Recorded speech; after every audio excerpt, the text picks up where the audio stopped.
হরে কৃষ্ণ। গু শব্দের অর্থ হচ্ছে অন্ধকার, আর রো শব্দের অর্থ হচ্ছে আলো। অর্থাৎ যিনি আলো দ্বারা আমাদের এই হৃদয় গুহার অন্ধকার দূর করেন, তিনিই হলেন গুরু।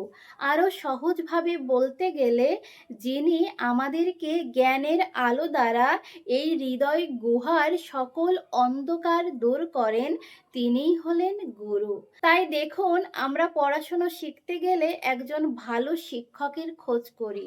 চাষাবাদ শিখতে গেলে একজন চাষি গুরুর কাছে যায়। ঠিক তেমনি কৃষ্ণ ভক্তি শিখতে হলেও আপনাকে একজন কৃষ্ণ ভক্ত গুরুর কাছে আসতে হবে।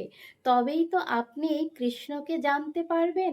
গুরুদেবী একমাত্র আপনার হৃদয়ের সকল অন্ধকার কাটিয়ে আপনাকে আপনার পরম লক্ষ্যে পৌঁছে দিতে পারে। হরে কৃষ্ণ।